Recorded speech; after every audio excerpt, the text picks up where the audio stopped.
Again, my name is Rob Keiter, and I'm hosting today's the January Wisdom Wednesday webinar. I'm also going to be presenting today on the topic of how crucial conversations for mastering dialogue can benefit school districts and parents.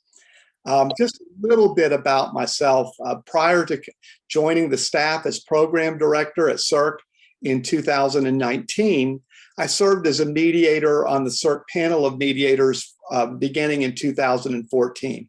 And since 2014, I've been involved in providing mediations, as well as facilitating IEP meetings and facilitating resolution sessions when requested by the school and parents. And I'm part of the panel of mediators that we have here at the Special Education Resolution Center. Part of my role now as program coordinator involves overseeing the dispute resolution services that are provided by SERC, as well as overseeing stakeholder training, which includes crucial conversations for mastering dialogue. I've had the privilege, alongside other experienced trainers, in facilitating crucial conversations classes since 2015. And I say privilege because this training has and continues to have a positive impact in my professional life and interactions, and also my personal interactions with others. I mean, I've thought many times since beginning this in 2015 that I only wish I'd had this training 30 years ago and been able to take advantage of it. But you have an opportunity to take advantage of it now. So let's get right into this. There's so much that could be said about crucial conversations and the benefits that it offers families and schools. But I've just put together a few things. I'm going to share with you briefly 5 benefits to school districts and families that come from taking crucial conversations for mastering dialogue. To get into the PowerPoint here. So that's what we're talking about, how crucial conversations training can benefit school districts and families. Let me start off by just saying, what is a crucial conversation? Crucial conversations involve conversations where 3 things are happening, and they all need to be happening at the same time. First of all, there are opposing opinions. Secondly, high stakes involved in the conversation. And finally, strong emotions. I mean, you may be having a conversation with someone where there are opposing opinions, but if there aren't high stakes and strong emotions involved, it's not really a crucial conversation. So we're talking about these difficult conversations where you've got opposing opinions, you have high stakes involved in the outcome of the conversation, and there are strong emotions involved. The first benefit that I see from crucial conversations for mastering dialogue is that you learn how to share what's important to you in a way that leads to dialogue. I mean, dialogue is the goal in crucial conversations. And dialogue isn't just where we're talking to someone for sure, or talking at someone. It's where we're talking with someone. It's a conversation where there's an exchange of information from both parties. We're listening to each other. And so that's what's going to happen in crucial conversations. And the first thing is, you have something to share. Everyone does. And you have something to share that's really important. And it needs to be heard. And the others that are in conversation with you also have important ideas, suggestions, viewpoints that you need to hear. And so crucial conversations is about helping that conversation take place, where each person can feel comfortable to share what they need to share so that we can get all of the information possible. And it starts in crucial conversations training with each of us that are taking the course, learning how to share what we need to say in a way that leads to dialogue. There's a statement that we use. I'm not sure whether Joanne Blades came up with this or if it was someone else, but this is a powerful kind of summary of what you're learning when it comes to you being able to share what's important to you and needs to be heard by others. And it's simply how to share. How do I share what I need to say in a way that makes it easier? Not necessarily easy, because sometimes things are difficult to hear, but at least in a way that makes it easier for others to hear, understand, and respond to me. That's what you're going to learn in Crucial Conversations. Not just what to say, but how to say it, how to share in a way, what you need to say in a way that makes it easier for others to hear, understand, and respond to. And then you're going to learn how to make it safe, or that's the word that's used in Crucial Conversations, how to help others feel comfortable in sharing what they need to say with you. But it starts with us. In Crucial Conversations, we start by working on us and what we need to be able to do to have an effective conversation. And then we learn concepts and skills to help others be able to do the same thing. The second benefit that is just really important is that in Crucial Conversations training, you learn how to monitor and manage safety during conversations. And what we mean by safety is making it the environment such that people in the conversation, not just you, but others, feel comfortable in sharing what they need to share with you. And we call that safety. And here's what we know: when people don't feel safe, and that may be me, I don't feel comfortable sharing what I need to share, or it might be someone else in the conversation. When any person in a conversation doesn't feel safe or doesn't feel comfortable during that conversation, we find that they typically move away from dialogue and they move toward either what we're calling silence, or they move toward verbal violence. And so let me just talk just a little bit about that, because that's such an important part of this training. When they don't feel safe, they go to silence or verbal violence. Now, silence isn't just not talking. Silence is anything we do that ends up withholding our meaning from others. We're not able to share with them what we're really thinking and feeling and what our ideas are. So anything we do, and here's some examples. Silence, some of the early signs to look for, because again, I'm talking about the ability to monitor and manage safety during a conversation. So some of the early signs to look for when people are starting to go to silence, or maybe you're going to silence, you'll see things like this: understating true opinions. It may be sarcasm or sugarcoating, but you're not really being honest about the opinion.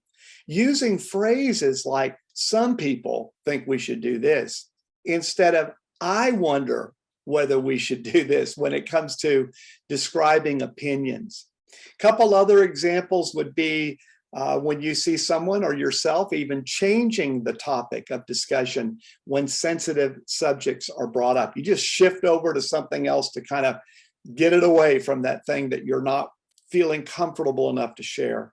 Or it may actually end up where you're withdrawing from conversations or relationships, or other people in the conversation are doing that. And you can tell what all of these have in common is they are the opposite, and they keep us from dialogue. And dialogue, remember, is where we're exchanging ideas, viewpoints, thoughts, suggestions. We're getting our information, and others are able to get their information into what Crucial Conversations call the pool of shared meaning.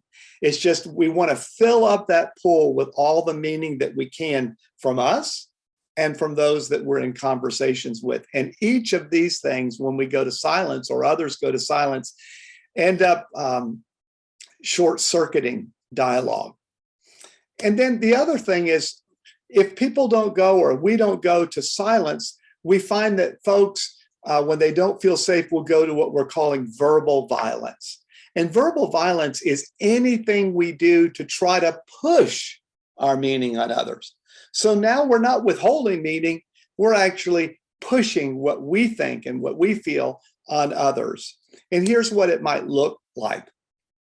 You could see exaggerating by using absolutes, everyone, always, never, all of those kinds of terms that are just kind of a way of pushing our meaning on others. Labeling and name calling can come in here. Someone who monopolizes the conversation would be an example, early warning sign of verbal violence. Using directive or leading questions to control the conversation. Couple other things, belittling ideas or people would be an example of that, and threatening. And just like going to silence, same kind of thing happens here. We're moving away from dialogue when we do these things. They have a tendency to shut down the good conversation that could be happening. So we learn to monitor and manage safety in crucial conversations training.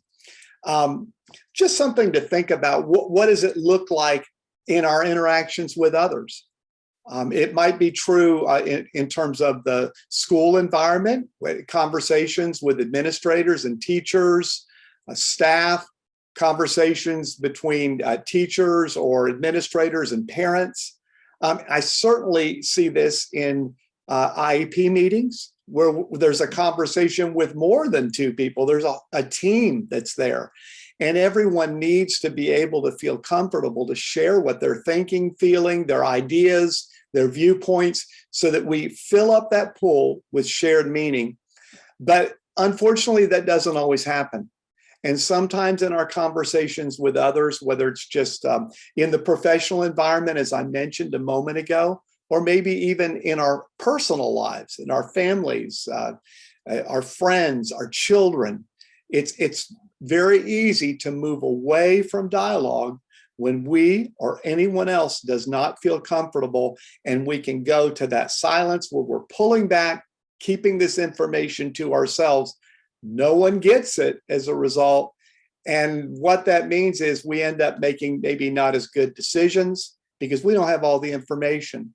Or possibly we see ourselves or others going to that verbal violence where we, again, because we're defensive, we don't feel safe, we don't feel comfortable, we're pushing our meaning, or other people are pushing their meaning, trying to do that in their interaction. It's very easy. I'm sure you've seen it in different areas in your own life. With crucial conversations, each of the concepts and skills that are taught, we start by applying them to ourselves. And then we learn how we can help others get the same benefit that we get by applying these concepts and skills. So monitoring and managing safety is a big part. There are a number of concepts related to that and very practical skills that are taught throughout the Crucial Conversations for Mastering Dialogue course. The third benefit that I think can come from this training, and I'll be honest with you, it was difficult to choose what I would share because there are so many benefits, but I think these are some benefits that you could understand that we'll focus on today. And that is, you learn to understand the power of stories that we tell and that other people tell. And there are just a few things that I put down here. First of all, we all tell stories. We have a story to tell, and others need to hear it. Others have a story that they need to tell, and we need to hear that. Now, where we get into trouble is we don't often realize the second point here that you'll see, that our stories are not the facts. Our stories really are our interpretation, the way we make sense of the facts. The facts are really what we see and hear, and what other people see and hear. The stories are the way we frame what we've seen and heard. And we do this as human beings just to make sense of the world around us, to make sense of what we're seeing. In Crucial Conversations training, I'm just bulleting these things to you, but they spend a lot of time in the training helping us, for instance, learn how to separate the facts from the stories. Look at some of the things that, because here's what happens. A lot of times we think that our story is the facts, when really it's just our story. It's our interpretation of the facts. So we learn in Crucial Conversations for Mastering Dialogue how to actually separate out, is this a fact, what I've seen and heard that can be proven by measurement and observation? Or is this my story about what I saw and heard? because that makes a huge difference in the way we share what we're going to share with others. And we spend a lot of time doing that, separating facts from stories. Another thing I want to mention here that to me, it probably has been one of the most powerful aspects of what I've learned from Crucial Conversations and tried to apply to my life. And that is this idea that we see and hear something, those are the facts. We tell ourselves this story, and that's the story, but the story that I tell myself and that someone else tells themselves, that story automatically creates emotions that go with that story. And the reality is those emotions, we act on them. And so in Crucial Conversations for Mastering Dialogue, we learned what's called the path to action, that our actions, what we say and what we do in our conversations, they don't just come out of nowhere. Our actions come from our emotions, and our emotions come directly from our stories that we're telling ourselves, not the facts. And so when we understand that, I mean, there are many different situations where I've been able to look back at my actions and said, I really don't like what I shared there or what I did there. It wasn't something that contributed to dialogue. And then if I trace it back, I can kind of think about what was I feeling when I did that? That's the emotions. And then I can trace back what story have I told myself to create those emotions. And the really great thing, and it's the last bullet here, the good news is we can change our stories.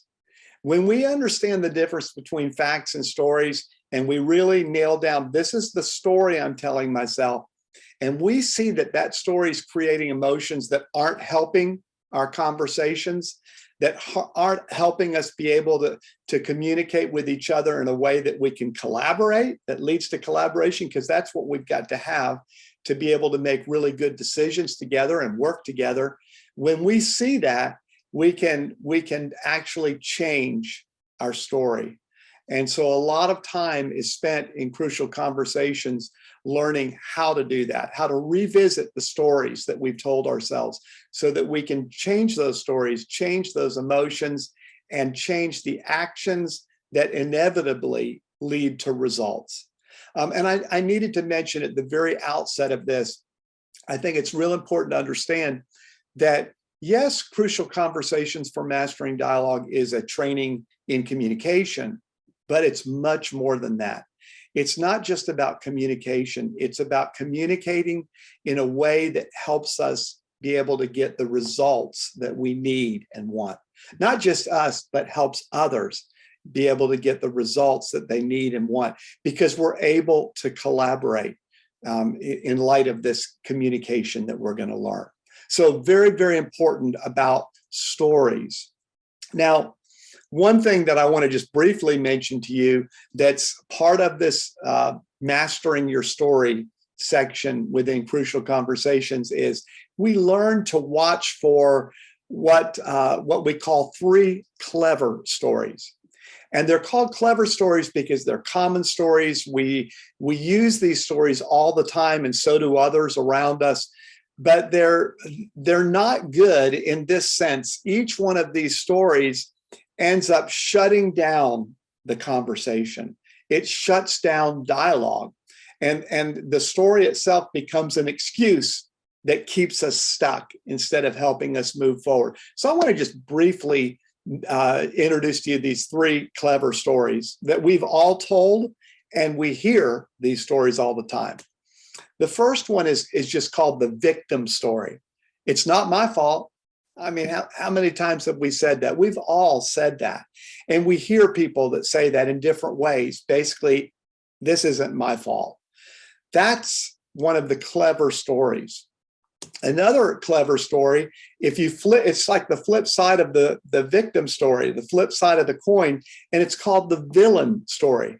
It's not my fault. This story is, it's all your fault. And these stories, we tell them and we hear these all the time. I do want to mention that these stories are, again, they're flip sides of the same coin. So when someone's telling, maybe you're telling a villain story about someone, it's all their fault. It's the parents' fault. It's the school's fault. It's the State Department's fault, whoever it is. We're also, at the same time, maybe a little bit smaller in volume, we're also saying it's not my fault. And in the same way, when we tell the victim story that I just mentioned, that it's not my fault, what are we also saying in maybe a smaller tone? We're saying it's somebody else's fault. And so these stories are very closely related. The third clever story is called the helpless story. And it's simply, what else can I do? There's nothing else I can do.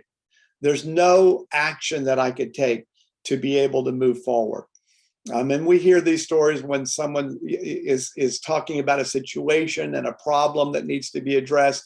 And maybe we just say, well, that's not our job. That's somebody else's job. That's their fault. It's the process, or it could be a number of different things. But this story, just like the other stories, ends up being an excuse, and it literally keeps us stuck, shutting down dialogue. Remember, dialogue is the big goal, filling up that pool with shared meaning. So with each of these stories, and I just, mentioned here, to think about, what do these clever stories look like in your interactions with others?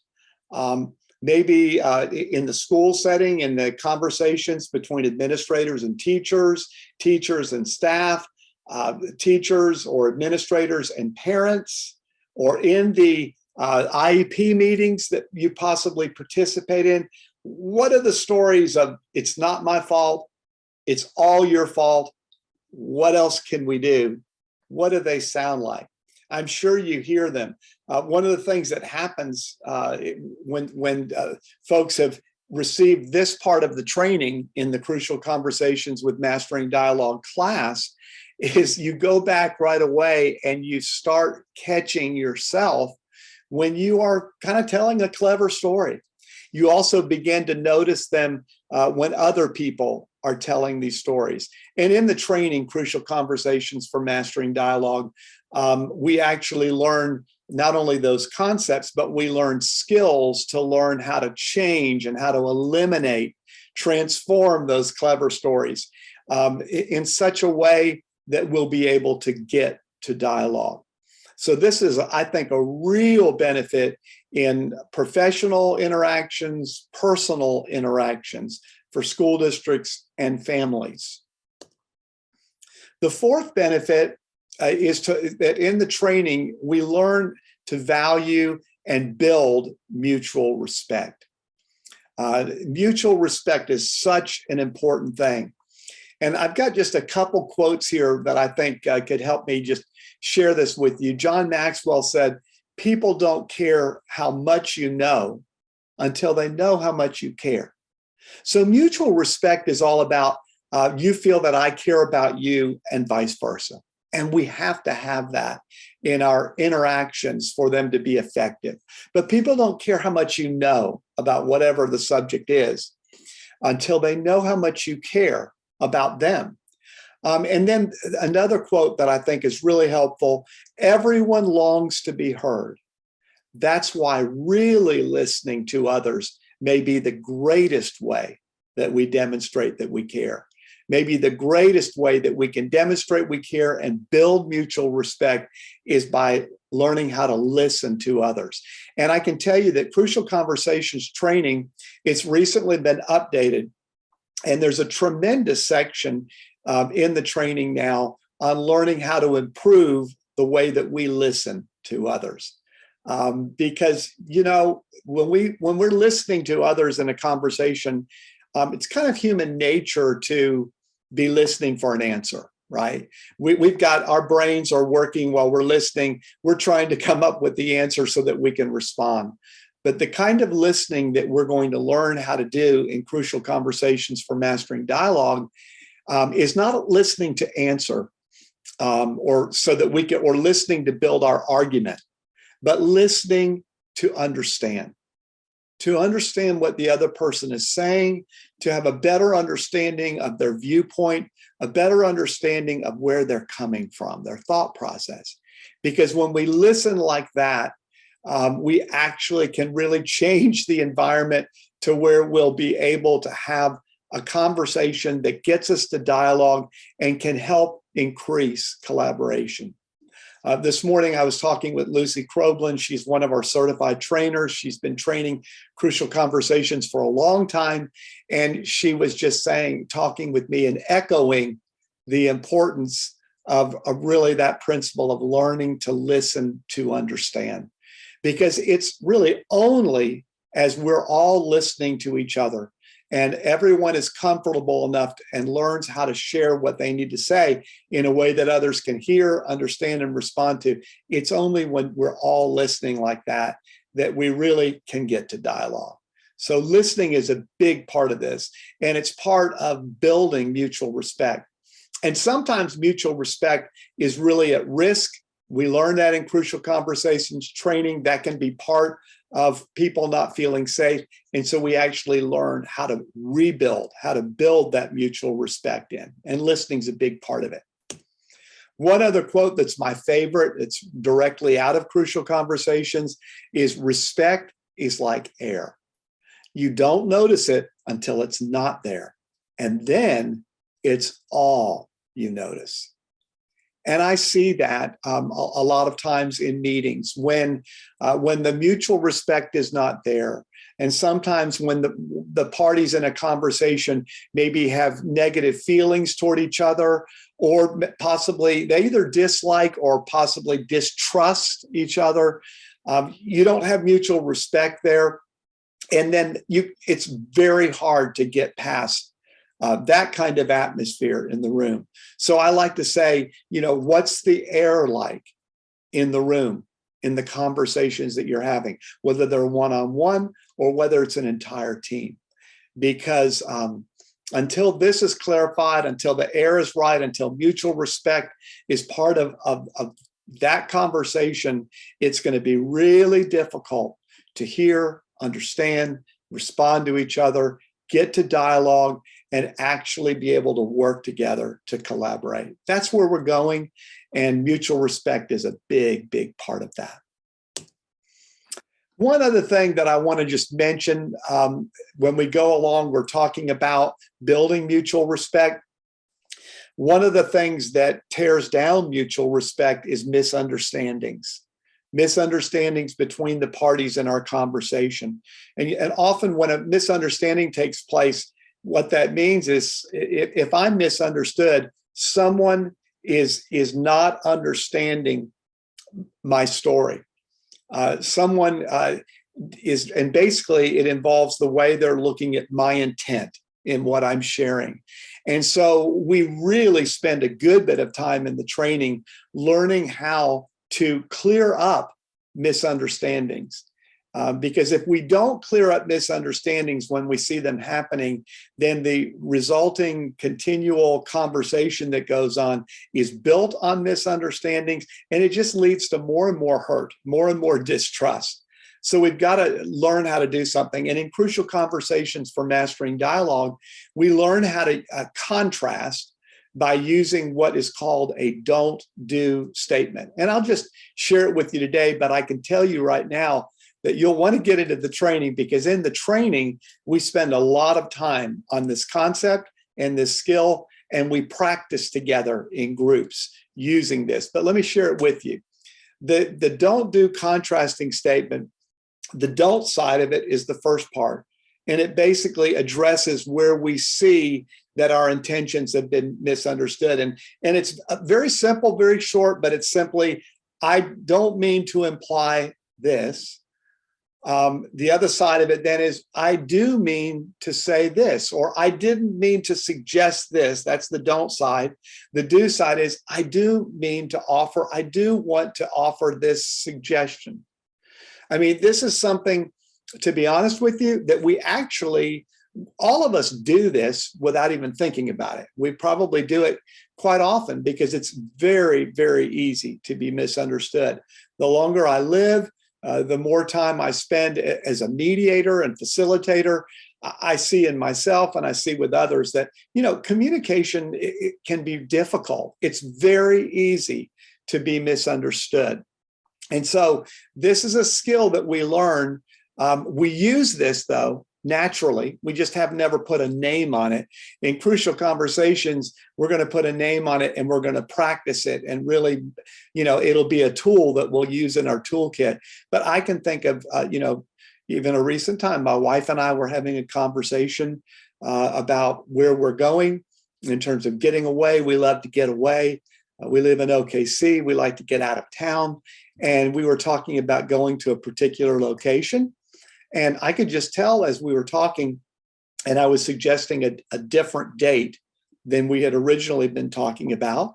But I could tell that there was a misunderstanding building. And I think that maybe my wife was thinking that I didn't really want to get away. And that wasn't my intent. But when I saw that, I said something to the effect that, oh, I didn't mean to imply that I don't want to go out of town with you and get away, because I absolutely did. But what I am suggesting is maybe there's a better date than the date we were originally looking at. I mean, you can see it's not a really long thing. I didn't mean to imply I don't want to get away. I do what I was trying to do is just suggest that maybe there's a better time to get away. Can we look at that? That's clearing up a misunderstanding. And that's a really important thing that we learn to do that can help us in our professional conversations between schools and families, can help us in IEP team meetings, and can help us in our personal life with our spouse or with our friends or with our children. Just very practical, but we spend some real time on this so we can sharpen that tool. Benefit number 5, and this is the last benefit that I'm going to share with you, is really we learn to keep the main thing the main thing. And the main thing is having a conversation where we can get to dialogue and stay in dialogue so that we can actually then be able to collaborate. Communicating with the goal of collaborating. Why? So that we can achieve the result that we want and that we need through our interactions. And what that often involves is, when we think about the main thing, is really just taking some time to think, what do I really want? And the word really is the most important word in that, because if we're honest, sometimes when we're in a conversation and it's really difficult and it's become crucial because they're opposing opinions, they're high stakes, there's strong emotions. Sometimes things are said to where we don't feel comfortable responding. And what we want in that moment possibly is to avoid that conversation, maybe to shut that person down. What we want may not really be beneficial, is what I'm saying. So in Crucial Conversations for Mastering Dialogue, we really spend some time at the beginning and then all the way through the course talking about good intent. That is, what do I really want? Because what I may in the moment want to shut someone down. I may want to win. I may want to be right. But what I really want is something different.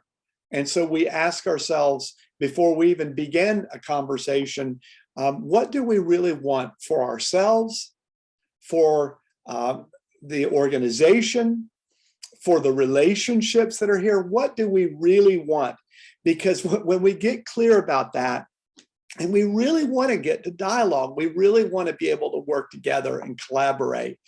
When we get clear on that, it makes all the difference in our conversation. So we learn how to look at that up front.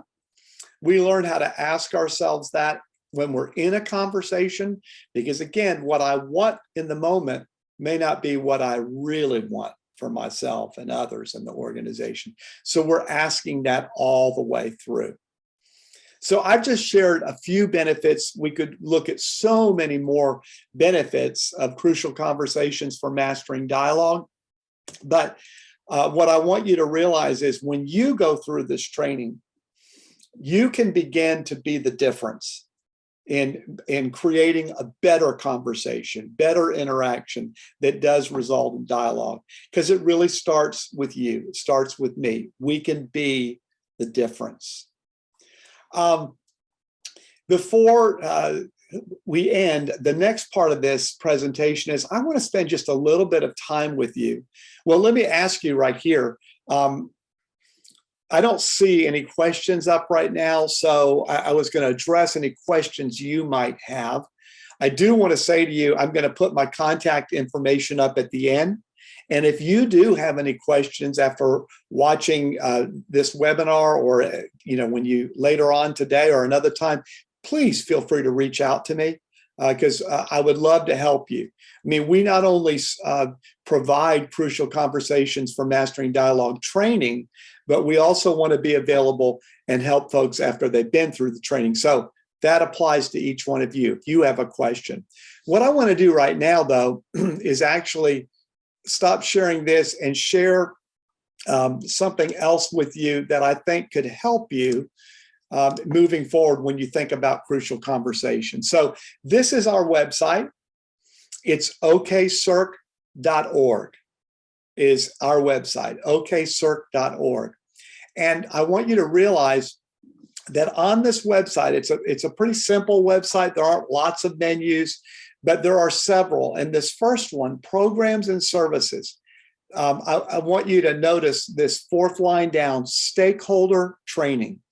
Those are the trainings that we provide. And we continue to add to these as we do additional trainings. But when you click on this, okserc.org, going to Programs and Services, Stakeholder Training, you arrive at the page that shares just close to the top, you'll find Crucial Conversations training. And the reason I'm bringing this up to you right now is I want to just focus on a couple of things. First of all, I want to talk about the courses that we're offering now. Crucial Learning, which is the name of the company that has developed Crucial Conversations for Mastering Dialogue, has updated their materials and has an in-person format as well as a virtual format for this training. And at SERC, we offer both of those formats. The in-person format, if you notice here, it's a 2-day training, and those trainings can be back-to-back, Thursday and Friday in a week. They could be one training this week, one training later in the week. It could be one training this week and the next training next week. We try not to let too much time be between the sessions so that you don't lose momentum with the information you're learning, but we can be flexible. And those 2-day in-person classes we can offer to school districts. If your district is interested in scheduling a training, we like to separate out different groups of people within the school district setting just because of the nature of the conversations we have. So we do separate classes for administrators, for special ed directors. We're going to be scheduling classes. We can do classes and schedule if you have a group of teachers. And the maximum number of folks that we can have in a class is 20 people. So if you're in a school district and you say, hey, we'd be interested in hosting a Crucial Conversations training for our administrators. We have 10 administrators or 20 administrators as the max, or our teachers or our special ed staff. We can do that. We can help you. And what I'm going to ask you to do is you're going to have my contact information at the end. Reach out to me and we can talk about that. We can find a time. We aren't scheduling any additional classes until most likely it would be the summer or early fall, because we have a lot of classes that are already scheduled right now. So you can schedule a class. If you're interested in that, just contact me. The other thing that we're doing, and if you're interested in the virtual format, I meant to mention what's different about the virtual format is that it has 5 2.5-hour long sessions. And it's the same material, but it's just reformatted for the virtual training. And we do that through Zoom. And you get a learning guide, just like folks that are taking the in-person training, you'll get a digital learning guide. And we are very flexible in the way that we schedule those. We can do those, two sessions in a week and 3 the next week. We can do 1, each week, but there are 5 2.5-hour long sessions. I want you to notice here on this page, stakeholder training page, that I've included a link to the in-person agenda where you can see how the 2 days are scheduled out. Basically, the training is from 8:30 a.m. to 4 p.m. over 2 days. That agenda will show you exactly how the different concepts and skills, the topics through the 2 days. I also included a Crucial Conversations virtual training agenda, and that shows you the 5 different 2.5-hour sections, what's included. And all you need to do is reach out to us. That information is right here. Rob Keiter at rob.keiter@okstate.edu or my direct line. You can reach out and we can talk about scheduling a class. Something new that we're doing just this year is we're actually scheduling courses in advance. And we put these classes, I'm constantly updating these lists of the classes that are coming up. This first one, Special Ed Directors, we did last week. That was an in-person class. I'm calling it a regional class because it was at Mid-Dell Technology Center, and anyone could register for that class and come to that in-person class. That's over. We're right now training a Sooner Start. It's a virtual training that's happening on Tuesdays, and that class has already started. We have a parent advocate class that's happening in the evenings that's closed. We have a special ed directors class that's a Tulsa regional class. That class is full, and it starts tomorrow, actually, in Jenks at the Sharp Center. We have another parents class for parents and advocates that is a regional OKC class that's going to be at Mid-Dell. That training is coming up February 1st and 2nd, and it is open for registration right as of today. So anytime a class is open, you'll see this link that says click here to register for the class, and you register through the Microsoft Forms form that's been created, and it lets us know, and we send you a confirmation and what you need, the logistics you need to get ready for the training. There's an administrator's OKC regional class coming up the end of February, beginning of March, that is full right now. And there also is a administrator's class, Tulsa regional, that's going to be at the Sharp Center at Jenks Public Schools the end of March. That class is still open for registration as of today, January 18th. I'm updating this schedule of classes that are just open for folks to register. School district personnel, you can see the different areas, special ed directors, administrators. We don't have any teachers regional classes scheduled, but we're looking at doing that at sometime, whether it's in the summer or whether it's in the fall. And those will be up here on the list. And then we'll always be having classes for parents and advocates. And some will be in person and you'll register for that. Some will be virtual. And so we're trying to make this simple. We're trying to have one place where when you want to know what's going on with Crucial Conversations, what's open, you can always go to okserc.org, the stakeholder training page, scroll right down and see what's going on. So we've tried to make that a little bit more user-friendly for everyone. But that's what's happening right now. We would love to hear from any of you regarding an interest in scheduling a class, because that's what we want to do. We want to help school districts. I just mentioned here, join us in Crucial Conversations training, and there's that link again. You could go directly to that link, or you can simply just go to the homepage, okserc.org, and find stakeholder training in that menu, and then go from there.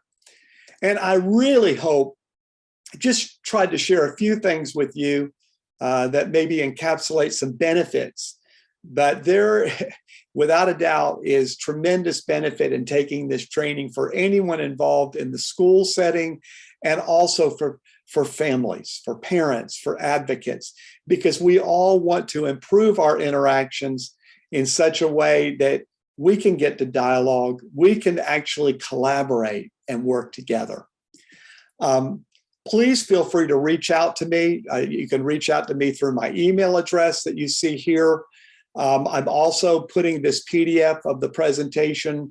It's in the chat right now, but it will be up on our website so that you can go to this if you want to. Also, the PowerPoint, that information will be there.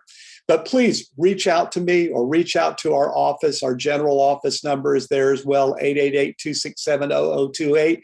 But you can reach out directly to me because I'll be the one working with you to try to schedule a class or answer any questions about the classes that are taking place. So I want to thank you for taking the time to be with us, and then also mention that next month, February 15th will be the third Wednesday in February. It will be the next Wisdom Wednesday webinar, and the Oklahoma State University Bridge Center will be doing a great presentation on how to read an evaluation. And so I hope you'll be able to join us for that. We promote those trainings on our, well, we promote them on Facebook, but I'm going to go off of this slide one more time just to try to help you. I'm going to screen share the website again and just show you this, that, let's see if I can get this here. I think this is what I want to share. I want you to see once again that when you go to our website, let's let this page refresh. When you go to our website, I just showed you that under programs and services, you have stakeholder training. That's where you can learn about crucial conversations. But also, we have a page at the very bottom of this menu for Wisdom Wednesday monthly webinars. And I'll be updating this soon. This shows you all of the webinars that we've had so far. And under each webinar that's already taken place, there's a transcript, a word transcript that you can get. You also can watch that webinar, that video. In some cases, we actually have the PowerPoint presentation there. Like you see this one, our last webinar on executive function last month with Dr. Kaylin Cootie, which was a great webinar. You can see the transcript is there, the presentation PDF is there, and you can watch the video. Next week, I'll be updating this webinar, which is today's. I'll be including the transcript, the presentation, and the video for you to watch. And the reason I'm directing you to this page is you may want to wait until you see a promotion from the SERC Facebook page, but you don't have to. You can go to this page, Wisdom Wednesday webinars, and the next webinar that's open for registration will be here. So I'll be putting up February's webinar later today so that will be here and you can start registering for next month. And we hope you'll pass the word on too, just regarding the Wisdom Wednesday webinar, which is free. And I absolutely need to mention to you, it's on the webpage, but the Crucial Conversations for Mastering Dialogue training, it's a very expensive training. However, it is offered at no charge to school districts, to parents and advocates through our partnership with the State Department of Education. So that's something that you'll really want to take advantage of that we're offering at this time. So thank you again for joining us for this webinar, January 18th webinar. I hope that you'll register for the next webinar taking place February 15th. On how to read an evaluation by the Oklahoma State University Bridge Center, and join us for future webinars. Please reach out to me with any questions you have or any interest in scheduling a Crucial Conversations for Mastering Dialogue. So thank you. I hope you have a great rest of the day, and we look forward to being back with you again next month. Goodbye.